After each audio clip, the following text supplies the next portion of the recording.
The air in Containment Suite 7 was a masterpiece of absence. It carried no dust, no stray molecules of the outside world, no scent save for the faint, sterile tang of the filtration system cycling through its endless, placid rhythm. For Elian, this clean, empty air was the only air he had ever known. It filled his lungs, circulated through his blood, and left him feeling just as hollow, just as meticulously curated as his surroundings. His world was a sphere of polished white surfaces, softened by the diffuse, shadowless glow of recessed lighting that mimicked a daylight he had only ever seen on a screen.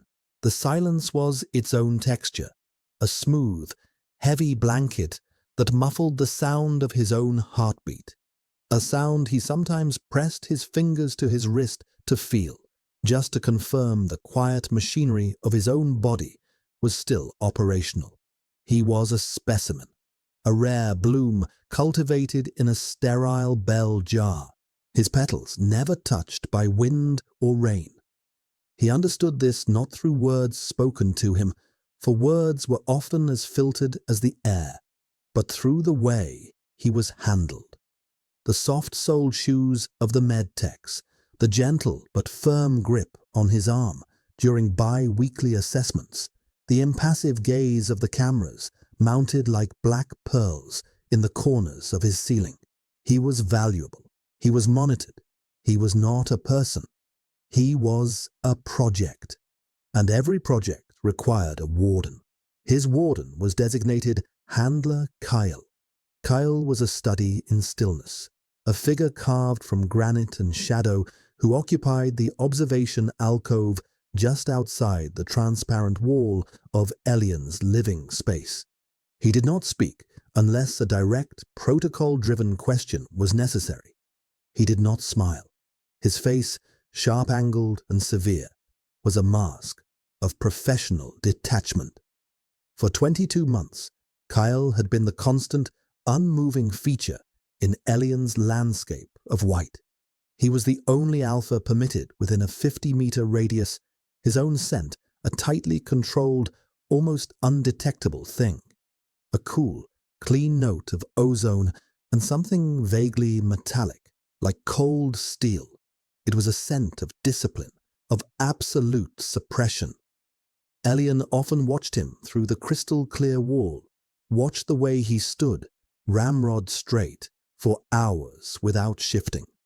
Watched the methodical way he reviewed data on his wrist-mounted slate, his dark eyes scanning lines of code with an intensity that never wavered.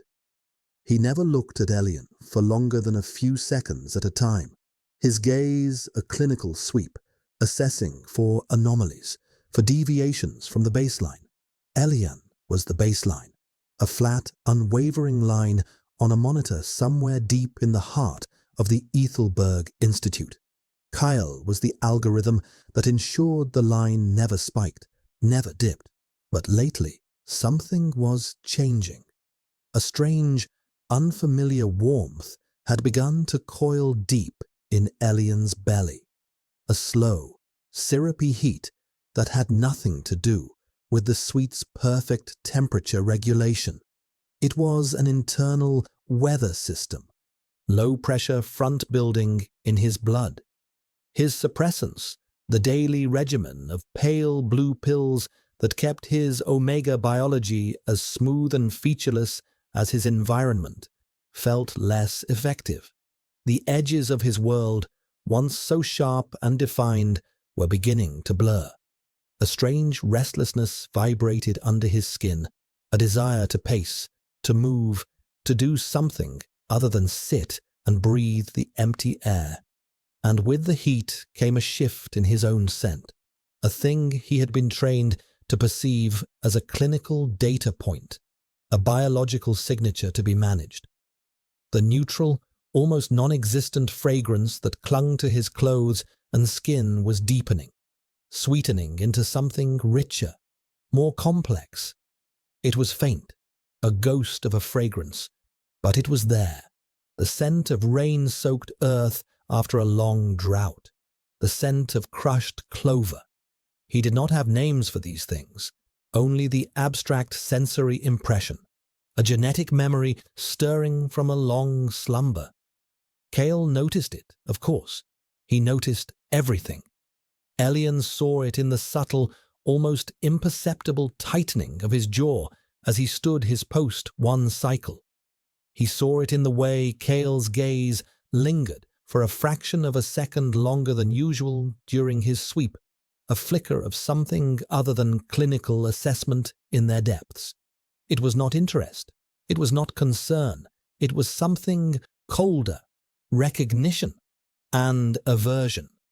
The air in the observation alcove was as filtered as Elian's, but an alpha's senses were a different caliber of instrument. Kale's head tilted, a minute predatory motion, as if trying to isolate a sound just beyond the range of normal hearing. His nostrils flared once. Elian felt a strange, involuntary shiver trace its way down his spine, a response to being perceived in this new, unwelcome way. He felt suddenly exposed, his body's quiet rebellion laid bare before its warden.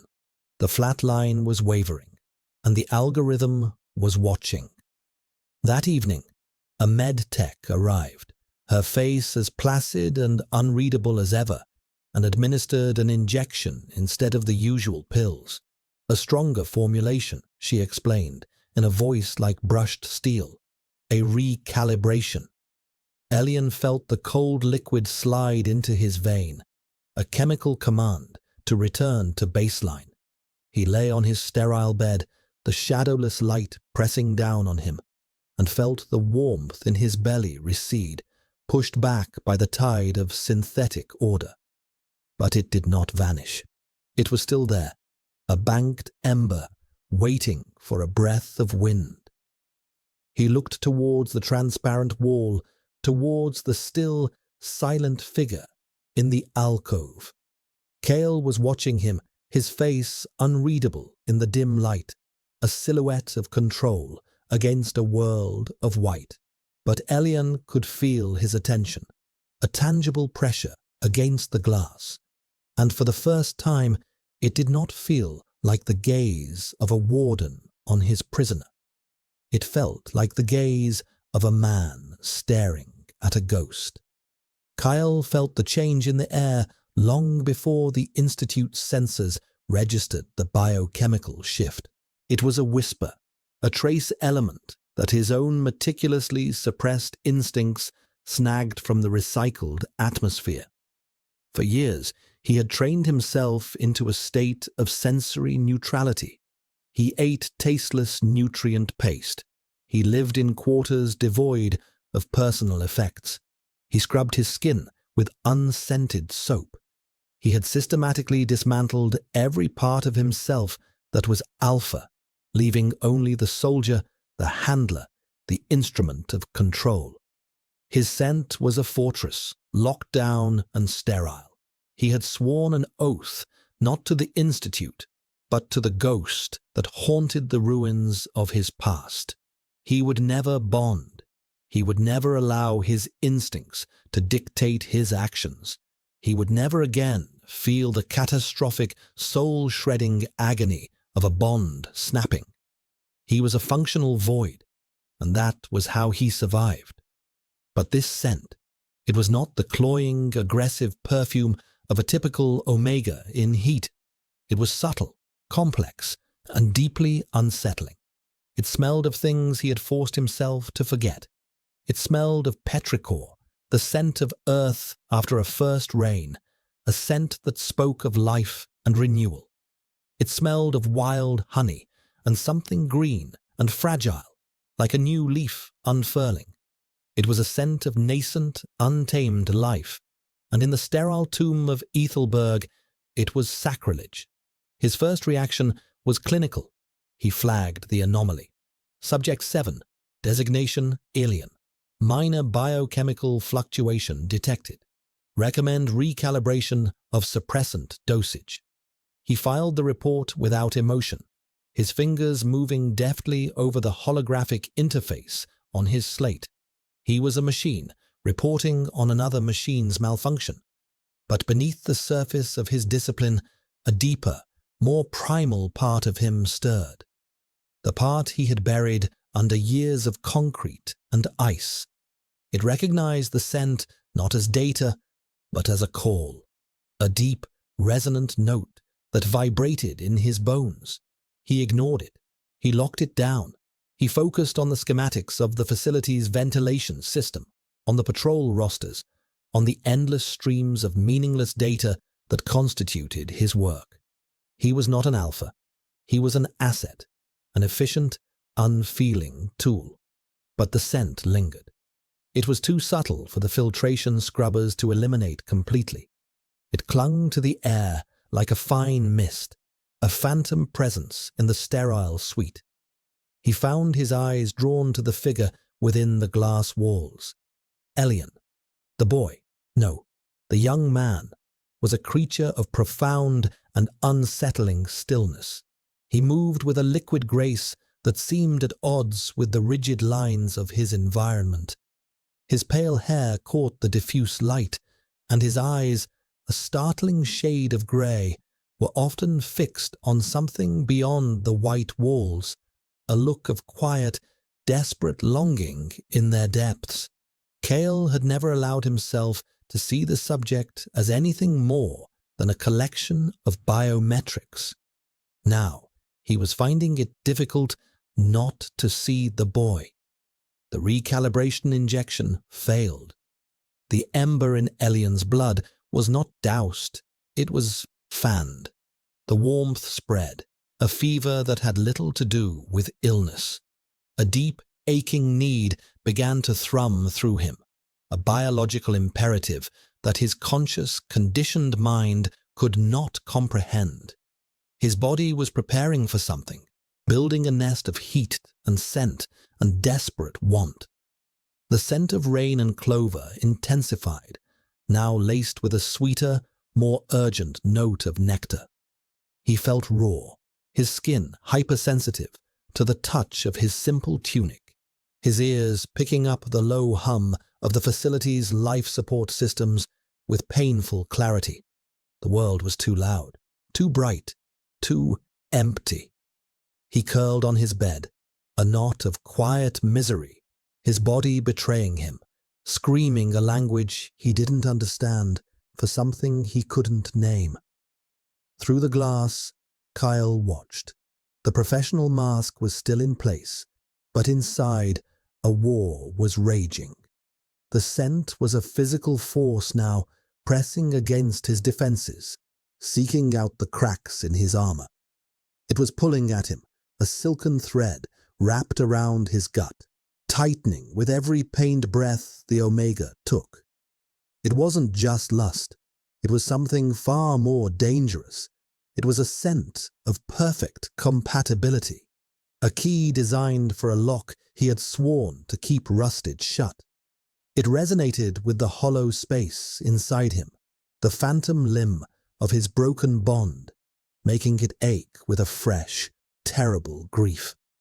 He received a communication from the director, her voice a calm, synthesized melody over his private comm. Handler Kale, Protocol 87 Delta is now in effect. The subject's atypical heat cycle presents a unique research opportunity. You will remain on site, full environmental lockdown, monitor all biometrics and record all behavioral shifts. Do not, under any circumstances, intervene. You are our eyes and ears, Kale. Be clinical. Be clinical. The words were an order, a reminder of his function. He was an observer, a camera with a pulse. He acknowledged the order with a clipped, understood director. But the word felt like a lie in his own mouth. How could he be clinical when every instinct he had buried was screaming, clawing its way to the surface?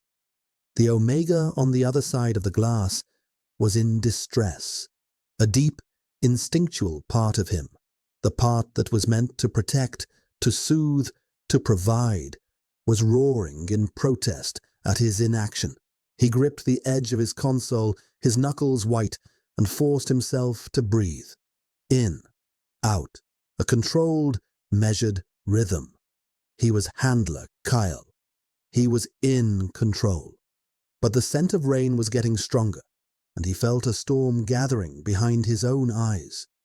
The boy, Elian, pushed himself up, his movements clumsy with fever, and stumbled towards the glass wall.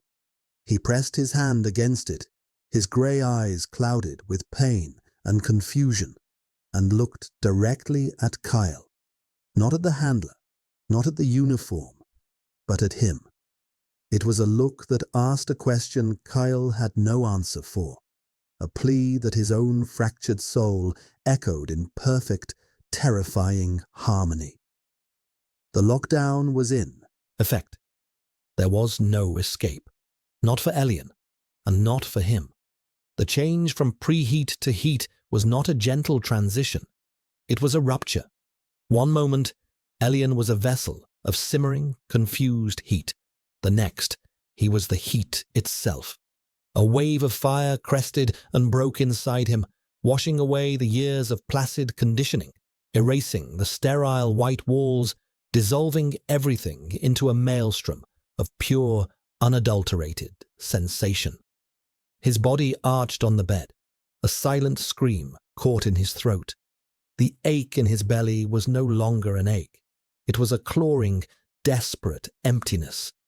The world narrowed to this single, overwhelming reality: need. It was a physical presence in the room, thicker than the filtered air. His scent, once a subtle whisper, exploded from him. It was no longer just rain and clover and nectar. It was the scent of a storm breaking, of lightning striking dry earth, of a flower blooming so violently its petals tore. It was the scent of absolute vulnerability and ferocious biological demand. He was drowning in it, lost in a sea of his own making. His mind, the quiet, orderly place where he catalogued the details of his contained existence, fractured into 1,000 glittering shards of instinct. He was aware of only two things: the profound, cavernous hollow within him, and a presence on the other side of the storm, a source of stability, a point of stillness in the spinning chaos. Kale. For Kale, the moment the heat broke was like a sonic boom. The scent hit the transparent wall and did not stop, passing through the supposedly impermeable barrier as if it was smoke. It slammed into him, a physical blow that staggered him back a step. His carefully constructed walls of discipline, of memory, of grief, they didn't just crack, they vaporized. Every cell in his body roared to life. Alpha, the word, the identity he had suppressed for a decade, surged through him with the force of a dam breaking. His own scent, the sterile ozone and cold steel, was ripped from his control, thickening into something darker, richer. The scent of pine and charred wood, a protective, dominant fragrance he hadn't released since Reese. The memory was a knife twist, but the instinct was stronger. Protect, soothe, claim. The trinity of the alpha imperative hammered at the inside of his skull. He saw the boy, Elian, thrashing on the bed, caught in the throes of a biological agony, and the sight was intolerable. His training, his orders, the director's calm voice echoing in his memory. They were all meaningless static against the overwhelming signal of an Omega in distress. His Omega. The thought surfaced, unbidden and terrifying. His mind recoiled from it, but his body did not. His body knew. This scent was his to answer. He found himself pacing the confines of the observation alcove, a caged wolf. His hands clenched and unclenched at his sides. He could feel the proximity alarms that would shriek if he touched the door controls. He could feel the director's unseen eyes watching him through the cameras. He was a specimen now, too. The controlled experiment had just acquired a second, highly volatile variable.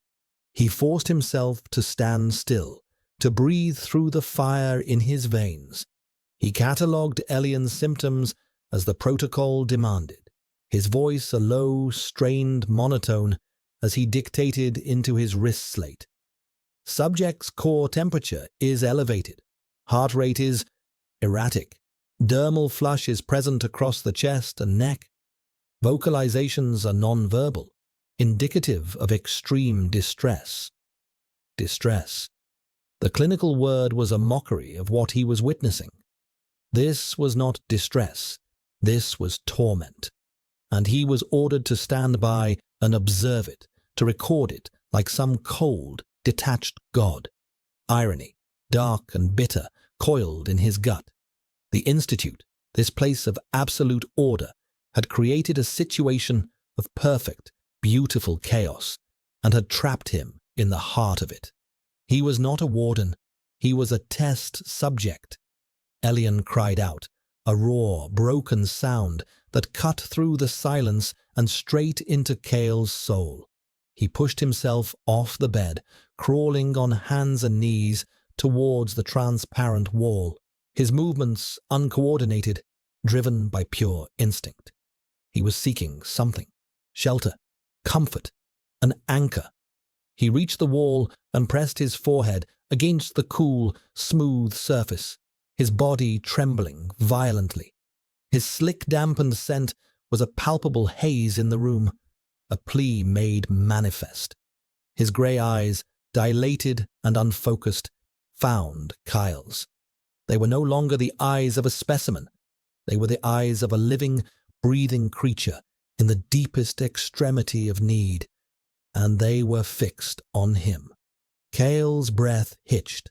The carefully constructed distance between them, the inches of reinforced polymer, the chasm of their designated roles, collapsed into nothing. There was no handler and subject. There was only Alpha and Omega, and a storm that raged between them, threatening to consume them both. He took a step towards the glass, his hand rising of its own accord, wanting to mirror the one Elian had pressed there. He stopped himself just short, his fingers hovering inches from the surface. He was not an asset. He was not an experiment. He was a man standing on the edge of a precipice, and the only thing he wanted in the world was to jump. He had sworn an oath on a ghost's memory, but ghosts were cold comfort against the inferno burning on the other side of the glass. The heat was a relentless tide, pulling Elian further and further from the shore of himself. Time dissolved. The shadowless light of the suite could have been day or night. It made no difference. His world was the fire in his blood and the aching emptiness that demanded to be filled. He was adrift, and the only landmark in his delirium was the dark, solid shape of the Alpha in the alcove.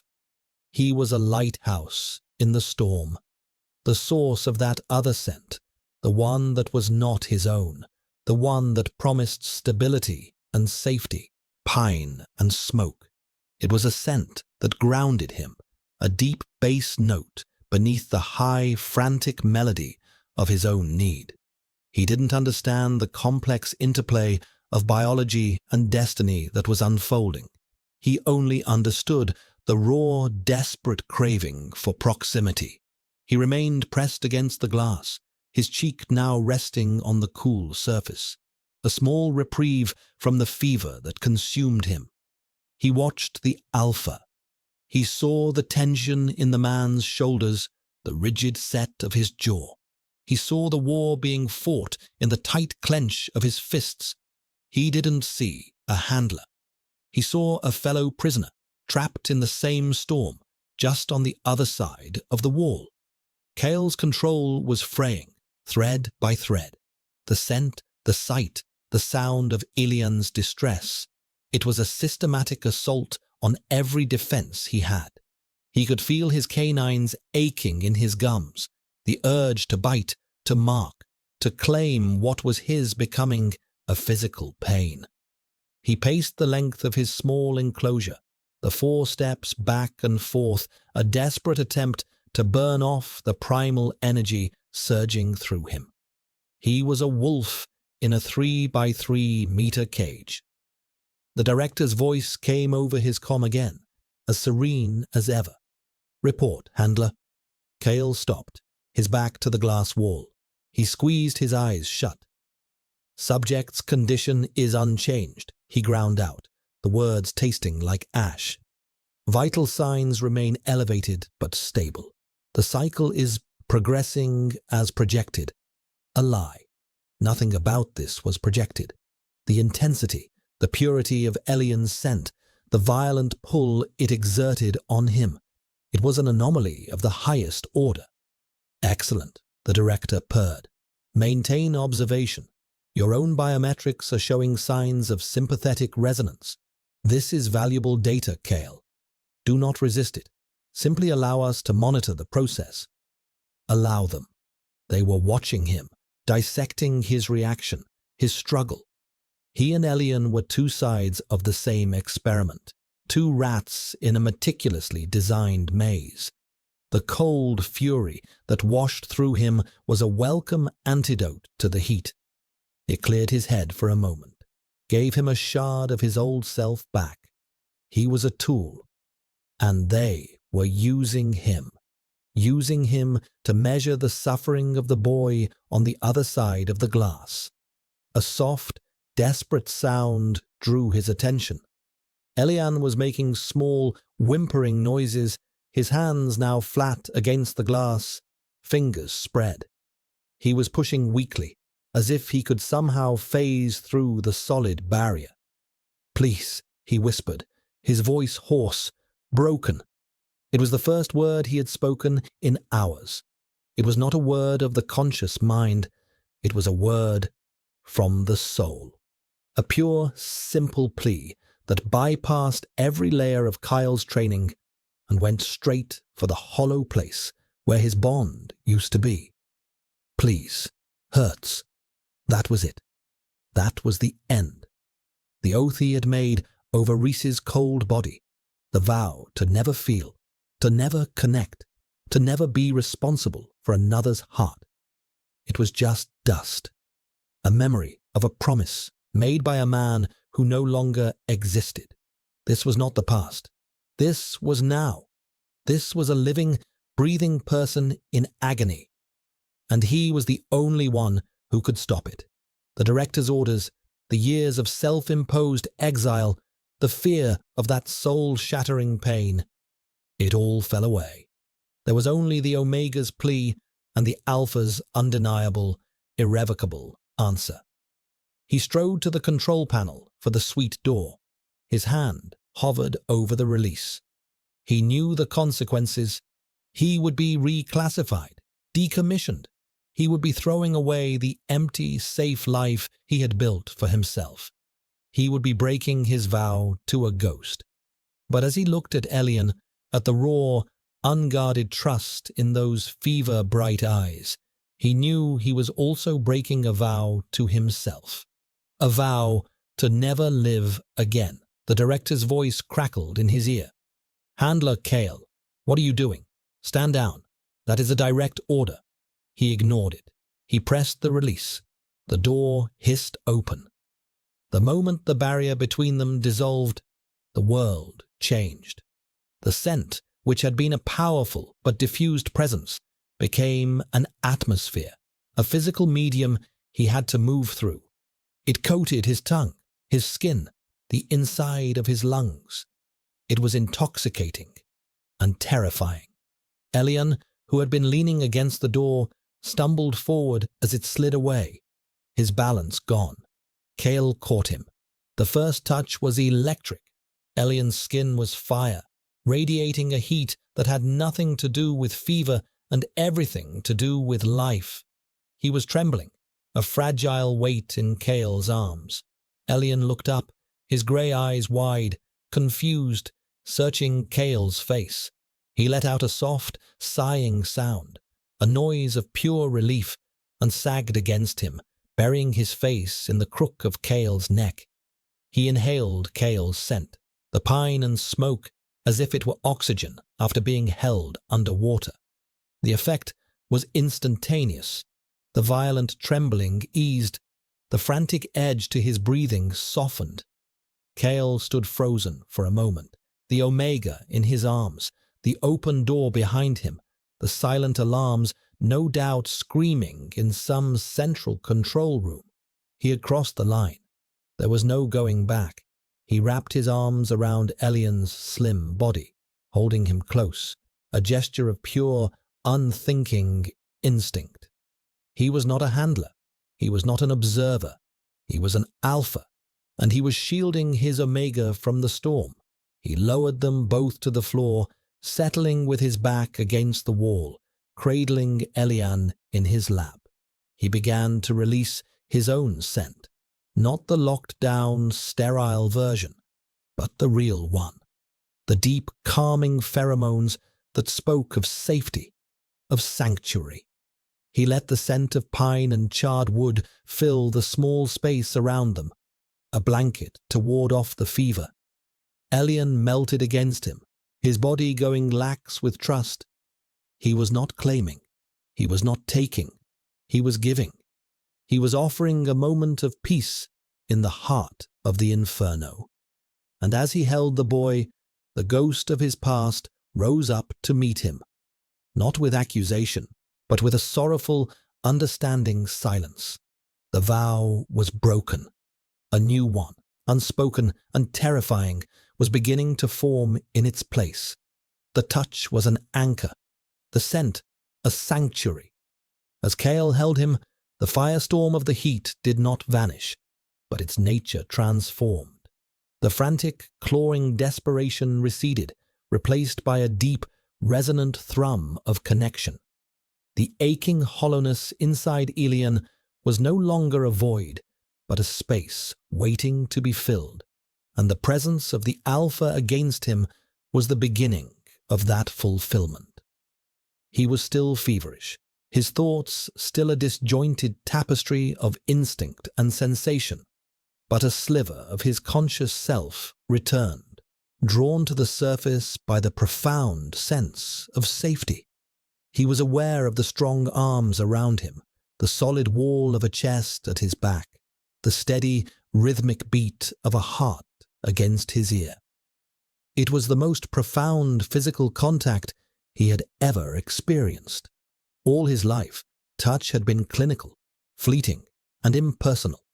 The brief pressure of a medtech's fingers, the smooth, cold surfaces of his enclosure. This was different. This was warmth. This was strength.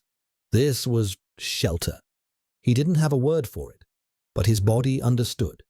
He nuzzled closer, an unconscious instinctual movement, seeking more of the calming, smoky scent that was slowly, surely, quieting the panic in his blood. Kale sat motionless, cradling the Omega, every nerve ending alight. The feel of Elian's body against his, the soft hair brushing his chin, the faint, trusting breaths against his neck. It was a sensory overload that was both agony and ecstasy. He had denied himself this for so long, had convinced himself he was immune, that he was above the base-level programming of his own biology. He had been a fool. This was not base. This was fundamental. It was the force that held galaxies together, distilled into a single, fragile point of contact. And as he held Elian, the past came for him. It did not rush in as a torrent, but seeped in slowly, carried on the scent of pine he was releasing. The scent Reese had always said smelled like home.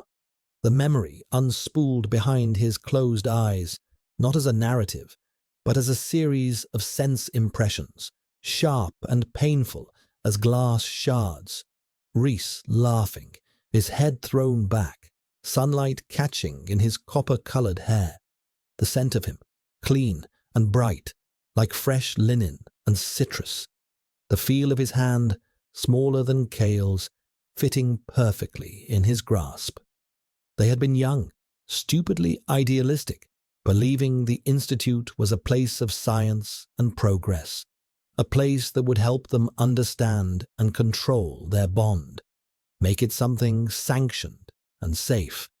They had volunteered for the program, the memory sharpened, the edges hardening into the clinical white of a different room, much like this one. A stress test, the director had called it. A protocol to measure the tensile strength of a bonded pair's connection under extreme duress. They had been separated, placed in adjacent cells, able to see and scent each other, but not touch. They had pumped a foreign alpha's scent into Reese's cell, an aggressor, a threat. Kale, on the other side of the glass, had gone feral. He had thrown himself against the transparent wall, roaring, his instincts screaming at him to protect his mate, to tear apart the threat. Reese had been terrified, his own scent turning sharp with fear, which only inflamed Kale's frantic desperation. The scientists in their clean coats had watched, taking notes. It was just data. The bond strain was a beautiful, elegant curve on their monitors. Then, something went wrong. A miscalculation in the chemical cocktail they used to simulate the threat. Reese's body reacted violently. A seizure. Kale could only watch, helpless, screaming, as the medtechs flooded the room, their movements too slow, too calm. He watched the light fade from Reese's eyes, and then he had felt it. The snap. It wasn't a sound. It was a physical tearing inside his own soul, a feeling of being ripped in half, leaving a ragged, bleeding wound that would never heal. The agony had been absolute. It had nearly killed him. When he woke in the infirmary days later, the director had been there, her expression one of mild, professional disappointment. A tragic miscalculation, she had said. But the data we gathered on bond severance trauma is invaluable. Your contribution to science is significant, Kale. He was not a grieving widower.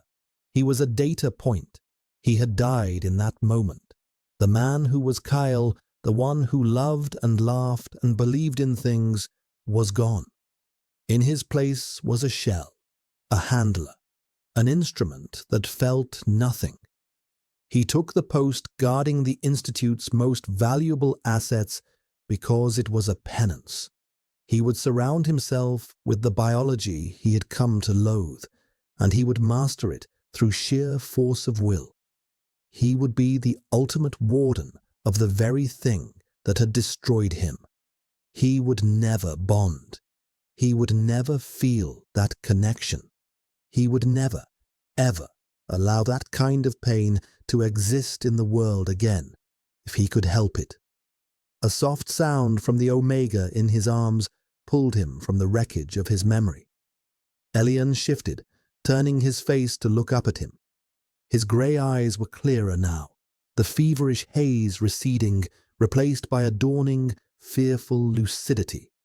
He could feel the turmoil in Kale, could smell the sharp, acrid tang of grief and rage that laced the edges of the comforting pine scent. He didn't understand it, but he felt it, an echo of the alpha's pain in his own empathetic nervous system. "Hurts," Elian whispered again, but this time he wasn't talking about himself. He lifted a hand, his fingers hesitating for a moment before lightly touching Kale's cheek. The gesture was tentative, questioning. Kale flinched, but didn't pull away. No one had touched him with such simple, unreserved tenderness in 10 years. The contact was a spark on a fuse. He realized then that his vow had not been about preventing pain. It had been about hiding from it. He had built a fortress of ice around the wound, and this boy, this impossible Omega whose scent called to the ghost of his soul, had just walked through the gates and touched the scar. The sterile white room felt for the first time like a confessional, and the weight of his unspoken sins was crushing him. The crisis of the heat began to pass, its fevered peak giving way to a long, slow ebb. The fire in Ilian's blood cooled to embers, and the overwhelming, instinctual need softened into a profound, aching tenderness. He remained in Kale's arms, the initial desperate clinging replaced by a quiet, settled stillness. The world was slowly coming back into focus, the sharp white lines of the suite reasserting themselves, but the center of his reality had shifted.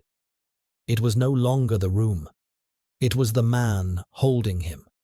He could feel the subtle shift in Kyle's body, the tension that radiated from him like heat from pavement.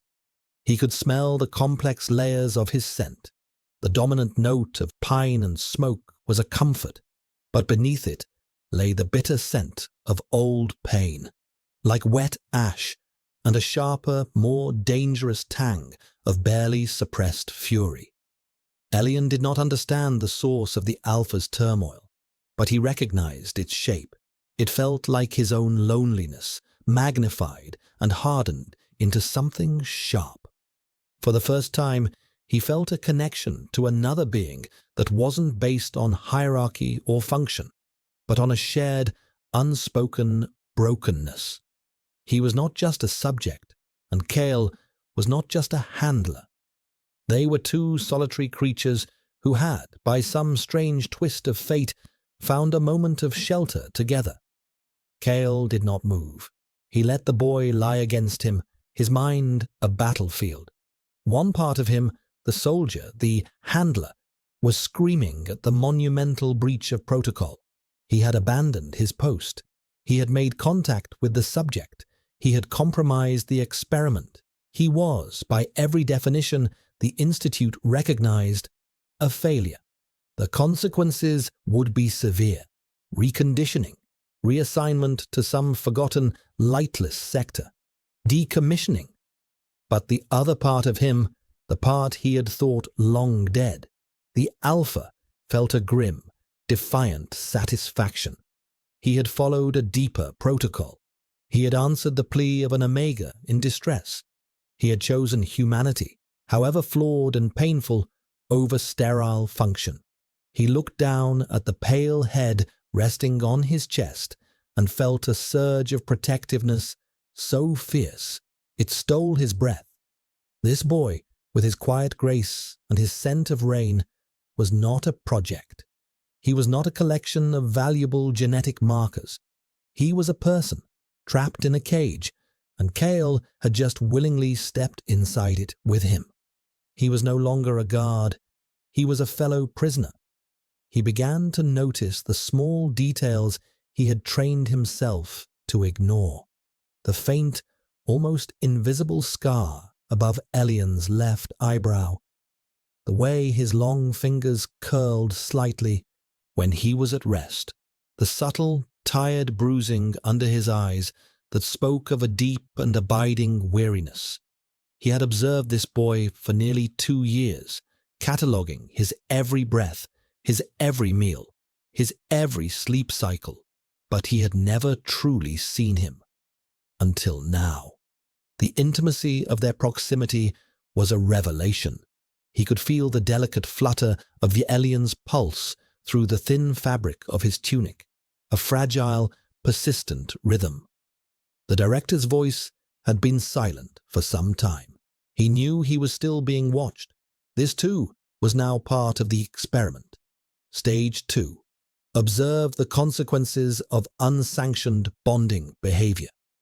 He felt a cold smile touch his lips. Let them watch.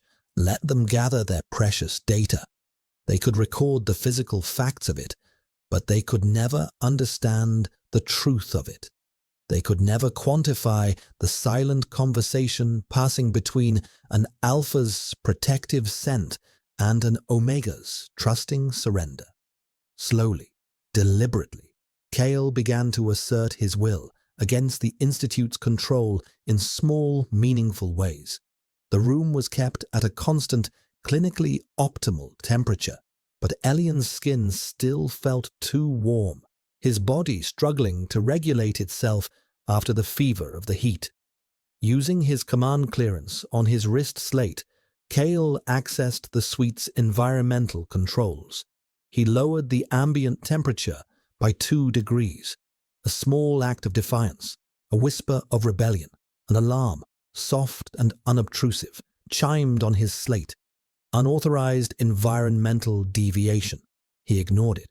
Elian sighed softly in his sleep, his body relaxing further as the cooler air touched his skin. Next, Kale accessed the suite's nutritional dispenser. He cancelled the scheduled dispersal of the standard nutrient paste. Instead, he ordered a warm, hydrating electrolyte solution. Another alarm. Unauthorized dietary deviation. He ignored that one too. When the solution was dispensed from a slot in the wall, he carefully helped the now drowsy Elian sit up, supporting his back, and held the cup to his lips.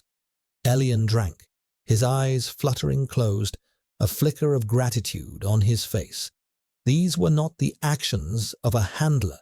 They were the actions of a caregiver. Each quiet act of defiance was a stone being laid, building a new reality in the sterile white space. He was no longer enforcing the rules of the cage. He was trying to make the cage a little more bearable. He was becoming a protector, not a jailer. And he knew, with a certainty that chilled him to the bone, that the director would not tolerate it for long. She did not deal in kindness. She dealt in control. And he had just taken it from her. The director observed the scene in Suite 7 on her primary monitor, her expression serene, almost meditative. Her office was a stark contrast to the rest of the institute. It was filled with organic things, polished mahogany, lush green ferns, a large aquarium where exotic silent fish drifted through artfully arranged coral. She believed in the beauty of controlled ecosystems. Subject 7, Elian, had been her most ambitious project, the culmination of 3 generations of selective gene splicing, designed to produce an omega whose biology was uniquely receptive, whose scent was a master key capable of unlocking dormant alpha potential. He was, in a word, priceless. Handler Kale had been another kind of project, a psychological one, taking a shattered, traumatized alpha and reforging him into a perfect instrument of control had been a fascinating exercise in behavioral engineering. For 10 years, he had been flawless, a machine of perfect obedience, his past trauma a guarantee against emotional complication. Now, her 2 most interesting projects were converging in a way she had not precisely anticipated, but which she found utterly fascinating. The unsanctioned contact, the blatant defiance of protocol, the emergence of protective behaviors. It was a treasure trove of data. The experiment had simply entered a new, more dynamic phase. However, the data was becoming redundant. She had observed the initial stages of bond formation. She had recorded the pheromonal exchange, the physiological responses in both subjects. Kale's usefulness as an objective observer was now compromised. More than compromised, he was becoming an impediment. His gentle caregiving was stabilizing the omega, prematurely ending the acute phase of the heat cycle. It was interrupting the collection of valuable stress response data. It was time to restore order. It was time to remove the rogue variable. She leaned forward, her fingers steepled, and activated the communication link to the suite's internal speakers. Her voice, calm and melodic, filled the white room, startling both its occupants. Handler Kale, your deviation from protocol has been noted. Your proximity is interfering with the subject's natural cycle. The experiment requires a clean baseline. You will be removed. Elian flinched at the sound of her voice, a conditioned response of fear and submission. He tried to pull away from Kale, to return to his designated role as the compliant subject. But Kale's arm tightened around him, a silent, firm refusal to let go. He looked up at the ceiling-mounted camera, his eyes cold with a hatred he had not allowed himself to feel in a decade. "No," Kyle said, his voice low and steady. It was not a plea. It was a statement of fact. A faint, amused smile touched the director's lips. "That was not a request, Handler. That was an order. A containment team is en route to your position. Do not resist them. It would be untidy." The threat was veiled in polite, clinical language, but it was no less potent. Untidy things were disposed of at Ethelberg. Kyle knew this. He had been the one to clean up messes before. He felt Elian tremble in his arms. The boy was terrified, not of Kyle, but of the disembodied voice, the voice of the god who ruled his sterile world. Kyle looked down at him, and in that moment, the choice was made. He had spent 10 years as a ghost, haunting the halls of the institution that had murdered his soul. He had followed every order, suppressed every instinct, all in the name of a hollow, empty survival. For what? To end up as a footnote in a research paper on Bond severance trauma? To watch another Omega be tormented for the sake of invaluable data? No, not again. The vow he made to Reese's memory had been to never let that pain happen again. He had misunderstood his own promise. He thought it meant he should never feel. But it didn't. It meant he should never allow what was done to them to be done to anyone else. "Elian," he said, his voice soft but urgent. "Look at me." Elian lifted his head, his grey eyes wide with fear. "I am not going to let them hurt you," Kyle said. The words were simple, but they were the most profound promise he had ever made. He was not just defying an order. He was declaring war on the system that had defined his entire existence for a decade. He could hear the faint, rhythmic thud of combat boots approaching in the corridor outside. The containment team. They were seconds away. He shifted, moving Elian behind him, shielding him with his own body.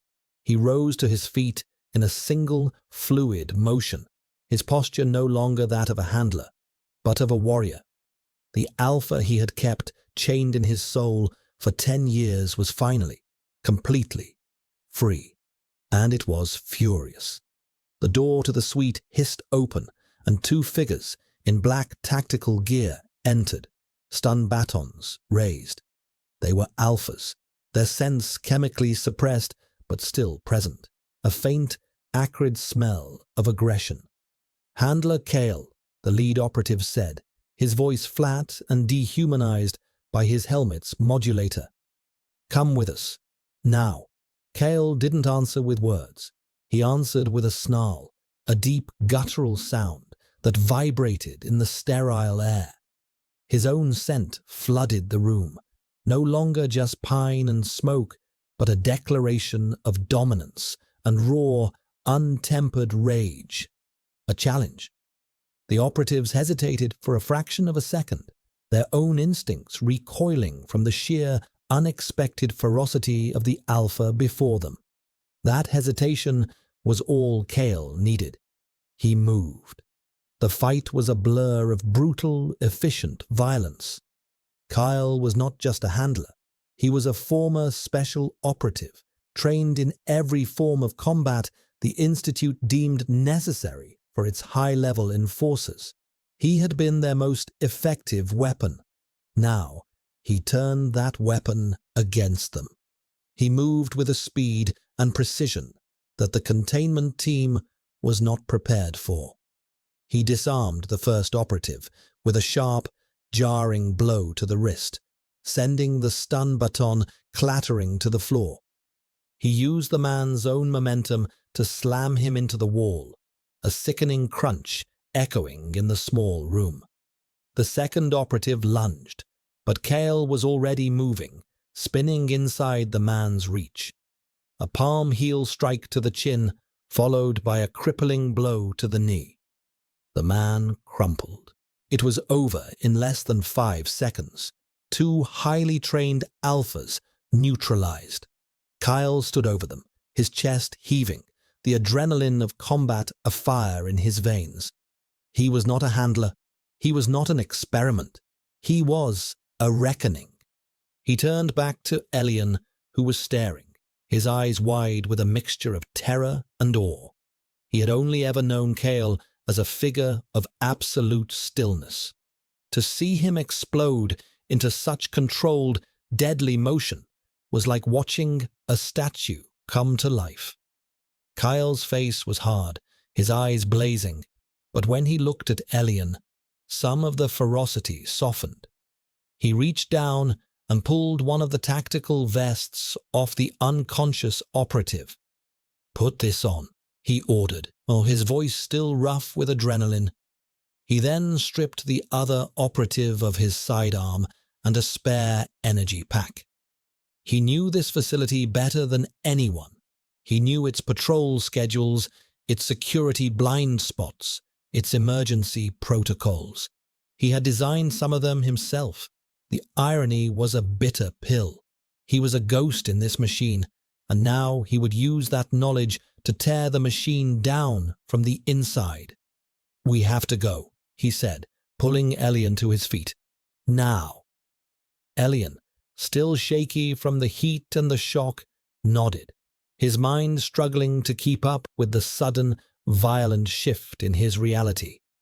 One moment, he was a subject in a controlled environment. The next, he was an accomplice in a rebellion. He fumbled with the straps of the heavy vest, his fingers clumsy. Kale's hands covered his touch firm and steadying as he secured the clasps. "Stay close to me," Kale commanded. "Do exactly as I say. Do not make a sound." Elian gave another mute nod, his heart hammering against his ribs. He trusted him. In the space of a single cycle, this silent, formidable alpha had become the only solid thing in a world that had just been shattered into pieces. Kale took one last look at the white room, the cage that had been Elian's entire world and his own personal hell. He would not miss it. He took Elian's hand, his grip strong and reassuring, and pulled him out of the suite and into the corridor.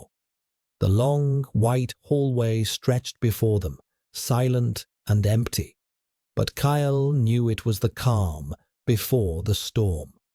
The facility-wide lockdown would have been initiated the moment he neutralized the team. They were fugitives. They were prey. But for the first time in his life, Elian was moving towards something, not just waiting. And for the first time in a decade, Kale was not just surviving. He was fighting for a life. The escape was a descent into the facility's hidden pathways, a frantic, whispered journey through the veins of the machine.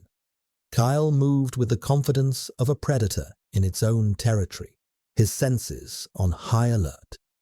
He led Elian not through the main, brightly lit corridors, but through the interstitial spaces, the maintenance tunnels, the ventilation shafts, the service conduits that were the building's true circulatory system. The air here was different. It was thick with the smell of ozone from power cables, the metallic tang of lubricants, and the cool, damp scent of recycled water. It was the smell of the Institute's guts, and it was a stark contrast to the sterile perfume of the upper levels. For Elian, it was a sensory explosion. Every new smell, every new texture, the rough concrete of a tunnel wall, the cold steel of a ladder rung, was a revelation. The world was suddenly vast, and complex and filled with things he had no names for. He was still weak, the last vestiges of the heat leaving his muscles shaky and his head light, but the adrenaline and Kale's steadying grip on his hand kept him moving. He focused on the back of the alpha in front of him, a dark shape moving through the gloom, and placed his feet where Kyle placed his. He was learning to navigate a new world by following its most dangerous and compelling inhabitant. They paused in a dark alcove behind a series of massive water pumps. The rhythmic, thudding sound masked their breathing. Kale held up a hand, listening. He could hear the distant, disciplined sounds of the search teams, their comms crackling with clipped orders. They were sweeping the primary levels, working their way down. They still assumed he would use the most direct route. They underestimated him. They still saw him as Handler Carl, the predictable, obedient tool. They hadn't yet understood that he was someone else entirely now. "They're on level 4, he whispered, his voice barely audible over the pumps. "We need to get to the sub-level 3, the old geothermal exhaust port.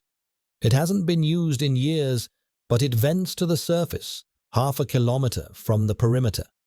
Elian just nodded, his eyes wide in the dim light. He didn't understand the words, but he understood the urgency. He understood the plan was escape. The word itself was a foreign concept, a wild, unbelievable dream. What was beyond the walls?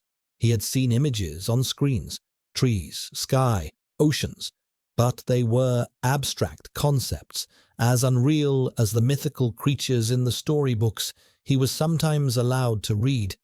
The thought of actually being in that world, of feeling wind on his skin, of breathing air that hadn't been processed by a machine, was both terrifying and intoxicating. As they moved through the darkness, a new kind of communication began to flow between them. It was not spoken. It was in the pressure of Kyle's hand, a gentle squeeze to signal wait, a firm tug for come.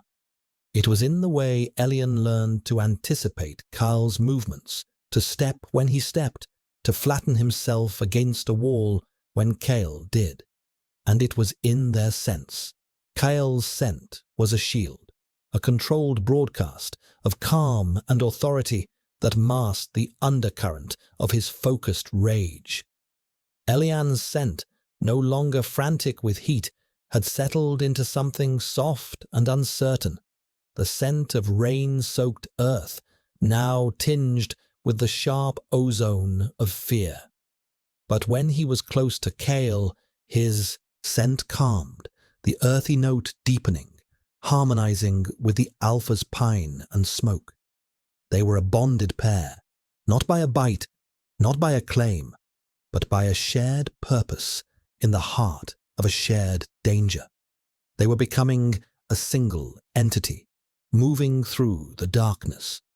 The director watched their progress on a thermal schematic, a frown finally touching her lips. He was smarter than she had anticipated. He was avoiding all primary and secondary checkpoints, using a route that was technically off-grid, a relic of the facility's older construction. He was using her own system's forgotten corners against her. It was impressive and infuriating. "Divert all units to the geothermal substructure," she commanded, her voice losing its melodic calm, replaced by a cold, hard edge. "Seal the exhaust port. I want them contained. I want him alive. The Omega is to be unharmed." They reached the geothermal chamber. It was a vast, cavernous space filled with dormant machinery, thick pipes coated in dust and condensation. It was colder here, the air heavy with the smell of rust and stagnant water. In the center of the chamber was the exhaust port, a massive, circular grate in the floor, sealed with a maglock. Kyle went to work on the control panel. his fingers flying across the surface, inputting override codes he had no business knowing. Codes he had memorized years ago from a stray schematic, filed away in the part of his brain that collected potentially useful information. A relic from the man he used to be, the one who was always planning for contingencies. The lock beeped, a series of red lights turning to green. With a groan of protesting metal, the mag clamps began to retract, but then the lights flickered back to red. A facility-wide override. The director. She had locked them out. "She knows where we are," Kyle said, his voice flat. At the same moment, the heavy blast doors at the far end of the chamber began to slide open, flooding the space with the harsh white light of the corridor. Silhouetted in the doorway were a dozen figures in tactical gear. They were trapped. Elian's breath caught in his throat, a small, sharp sound of despair. It was over. But Kyle did not look defeated. He looked furious. He turned from the locked port and faced the approaching team, pulling Elian behind him once more. He raised the sidearm. "I won't go back," Elian whispered, his voice trembling. "I won't." Kyle glanced back at him, and in his dark eyes, Elian saw not fear, but a cold, hard resolve. "Neither will I," Kyle said. He was not a handler. He was not an experiment. He was a promise, and he would not be broken again. The first stun blast ricocheted off the pipe beside Kale's head, showering them with rust flakes. He returned fire, not with the wild spray of a desperate man, but with the precise, controlled shots of a soldier. He wasn't aiming to kill. He was aiming to disable, to create chaos. He targeted their weapons, the ceiling lights, the control panel for the blast door. Sparks flew, lights shattered, plunging parts of the vast chamber back into shadow. The containment team advanced under the flickering emergency strobes, their movements disciplined, fanning out to surround the two fugitives. Elian pressed himself against Kale's back, terrified but resolute. He was not the passive, compliant subject from the White Room anymore. That boy was gone. In his place was someone who had felt another's touch, another's protection, and would not go back to the sterile silence of the cage. He would die here before he would let them take Kale, before he would let them put him back in that glass box. Kale knew they couldn't win a direct firefight. They were outmanned, outgunned. Their only chance was the port. "The manual release," he shouted to Ilian over the din of weapons fire. "On the side of the grate, a wheel, turn it." He shoved Elian towards the massive grate while he lay down covering fire, forcing the team to take cover. Elian scrambled towards the port, his heart pounding. He found the manual override, a large, rust-covered wheel set flush against the machinery. He gripped it with both hands and pulled. It didn't budge. It was seized with age and disuse. He pulled again, his muscles screaming in protest, his body still weak. Nothing. Another stun blast hit the floor near his feet, making him cry out as the electrical charge arced up his leg. Kyle roared, a sound of pure alpha rage, and charged forward, firing two quick shots that made the operative who fired on Ilian drop his weapon and clutch his shoulder. Kyle used the moment to fall back to Elian's side. "Together," he yelled. They both gripped the wheel. Kyle's strength, combined with Elian's desperate adrenaline, was just enough. With a tortured, grinding screech of metal, the wheel began to turn. Inch by agonizing inch, the grate in the floor shuddered. A gap appeared, venting a plume of cold, damp air that smelled of wet rock and living things. It was the scent of the outside. Hope, fierce and desperate, surged through Elian. He pulled harder. Kale fired his last shot, and the energy pack in his weapon went dead. He tossed the useless gun aside. "Go!" he yelled, pushing Elian towards the opening. "Get in! I'll follow!" Elian hesitated for only a second, his eyes locking with Kale's. He saw the promise there, the fierce determination. He trusted him. He slipped through the gap and onto a narrow ladder that descended into absolute darkness. Kale turned to face the advancing team, unarmed, a defiant barrier between them and the Omega. He was buying time. But just as the first operative reached him, a section of the ceiling, damaged by the firefight, groaned and collapsed.